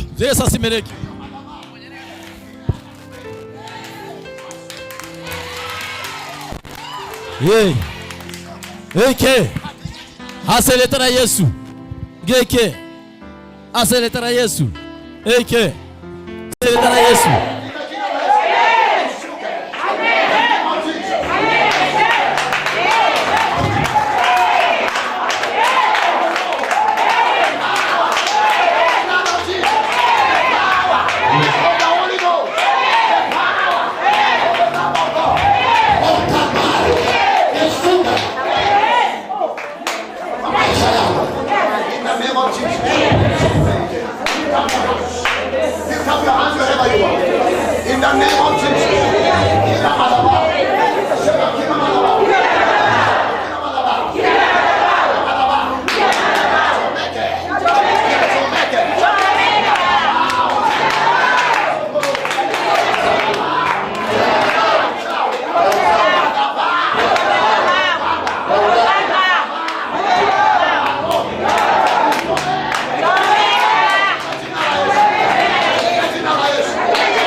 Sambaratisha.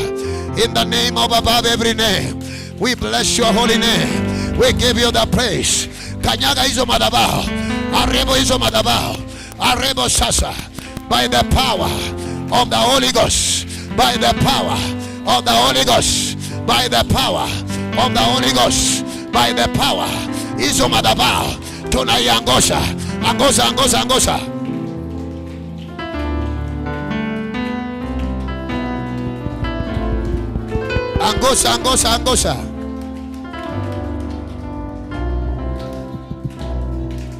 Angosha. In the name of Jesus.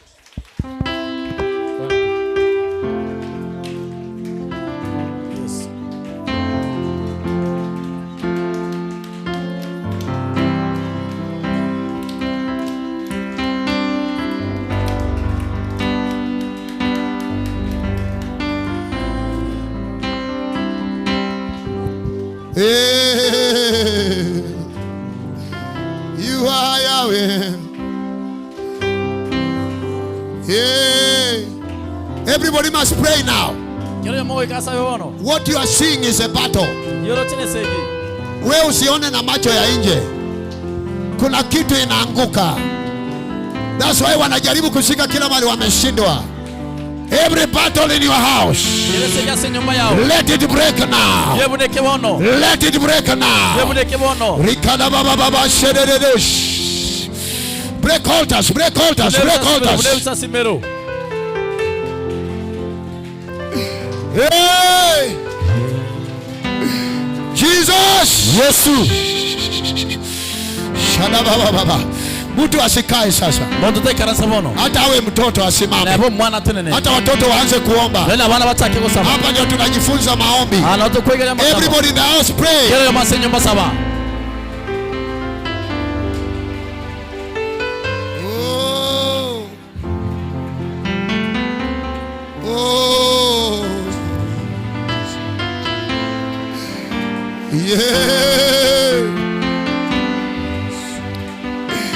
Tunakamata hizo madhabahu. Tunaiangusha, tunaiteketeza. Isabaratike. Ipasuke. Hizo madhabahu. Ipasuke. Pasua. Pasua.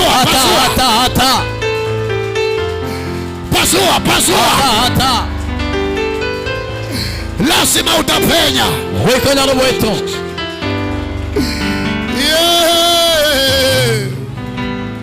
Unasaomba ukipiga makofi. Very important.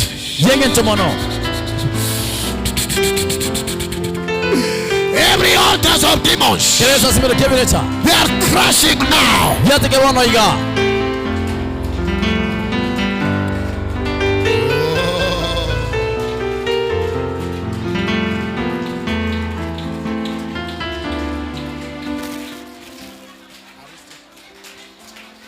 Amen.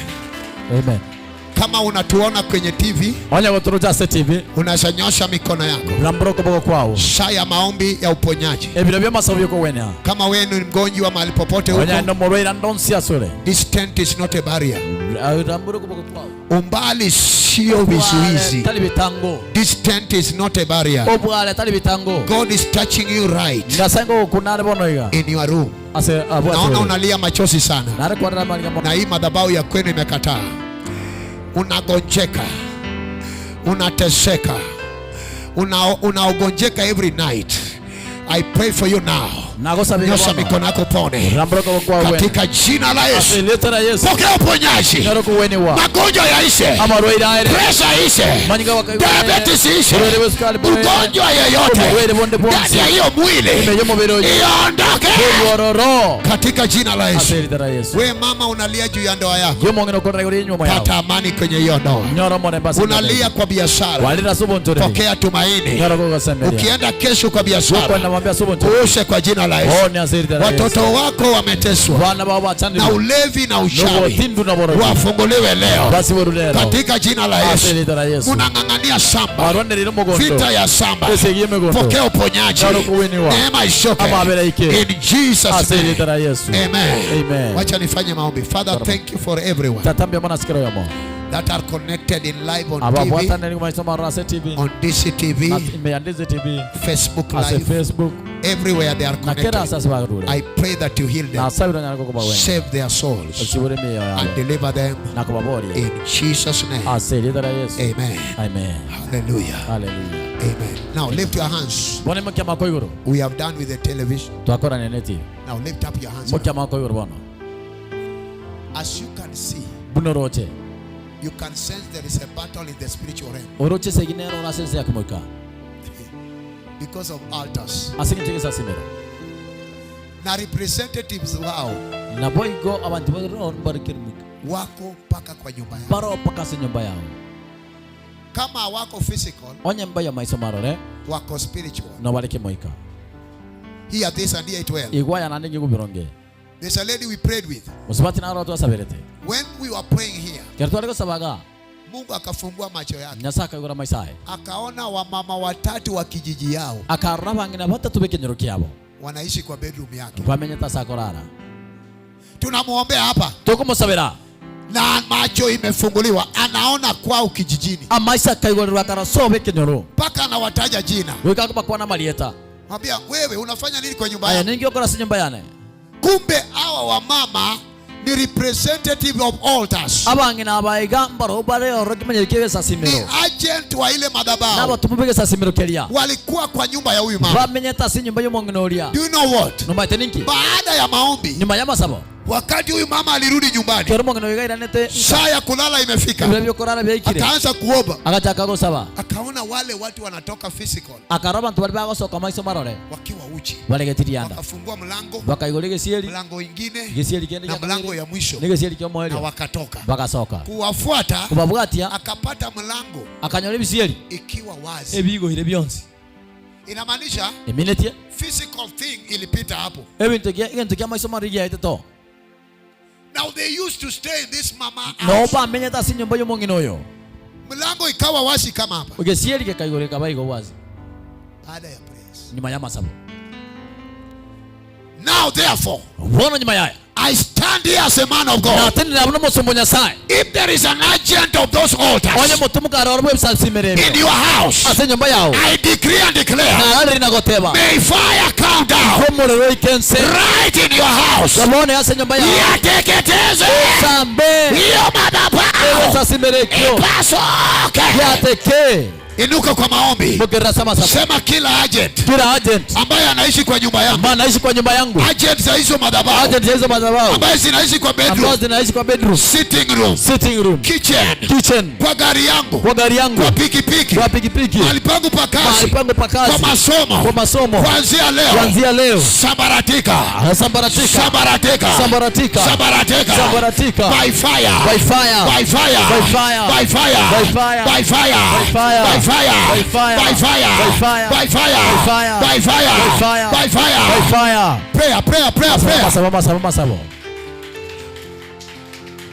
Prayer. Pray.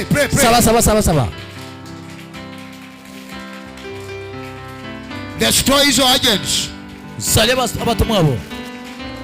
hizo agents.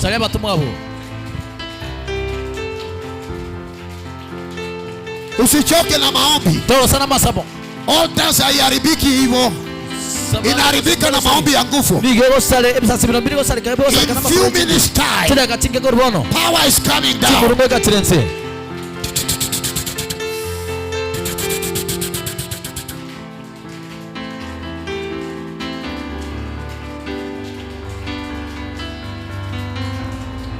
Altars of your father's house. Altars in your workplace. Altars in where you are living. Let it scatter by fire.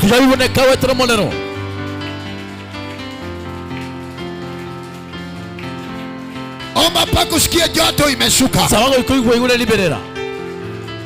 Paka usikie moto imeshuka.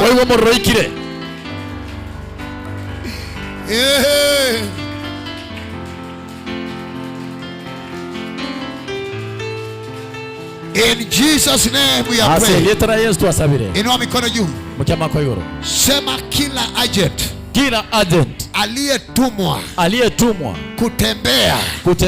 kutembelea hizo madhabahu ya uchawi kwa jina langu, wakinilaani, wakisema nikufe, wakisema sitaweza, wakisema nitashindwa, kuanzia leo hizo mikono zao ziwe paralyzed katika jina la Yesu. Vinywa zao na maneno walisema, back to the sender, back to the sender, back to the sender, back to the sender, back to the sender, back to the sender, back to the sender, back to the sender, back to the sender, back to the sender, in the name of Jesus. In the name of Jesus. Inua mikono juu sasa. I'm now releasing fire. In few minutes time. Jesus. Yes. Now lift your hands and close your eyes. Jesus. Yes. Jesus. Yes.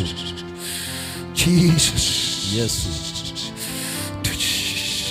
Open heavens now and come down in this service.